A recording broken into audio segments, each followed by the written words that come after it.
ప్రపంచ సినిమాలను తెలుగువారికి పరిచయం చేసేందుకు వెంకట్ సిద్ధారెడ్డి రాసిన సినిమా ఒక ఆల్కెమీ పుస్తకం అద్భుతమని ప్రముఖ నటుడు దగ్గుబాటి రానా అన్నారు. పుస్తకాలకు ఆదరణ తగ్గుతున్న వేళ ఇలాంటి పుస్తకాన్ని తీసుకురావడం గర్వకారణమన్నారు. సినిమా విశ్లేషకుడు వెంకట్ సిద్ధారెడ్డి రాసిన సినిమా ఒక ఆల్కెమీ పుస్తక ఆవిష్కరణ కార్యక్రమం హైదరాబాద్లోని ఓ హోటల్లో జరిగింది. ప్రపంచవ్యాప్తంగా ఎన్నో అద్భుత కళాఖండాల్లాంటి సినిమాల గురించి ఈ పుస్తకంలో వివరించారని రానా తెలిపారు. భవిష్యత్తులో మరో 2 పుస్తకాలు తీసుకురానున్నట్లు రచయిత వెంకట్ సిద్ధారెడ్డి తెలిపారు.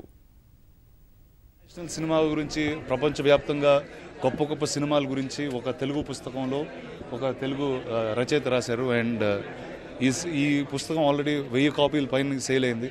అండ్ ఇలాంటి గొప్ప సినిమాల గురించి రాయడం, మన తెలుగు ఆడియన్స్కి తీసుకురావడం, మన ఫిల్మ్ లవర్స్కి తీసుకురావడం, మన ఇండస్ట్రీకి తీసుకురావడం అనేది ఇట్స్ రియలీ హ్యూజ్ అండి. And this is one of the illustration that I bought, Citizen Kane 1940s release అయిన సినిమా. దాని గురించి ప్రతి ఫిల్మ్ స్టూడెంట్ ఫిల్మ్స్ గురించి నేర్చుకున్నప్పుడు నేర్చుకుంటారు. అలానే బోల్డ్ సినిమాలు ఉన్నాయి ఇక్కడ.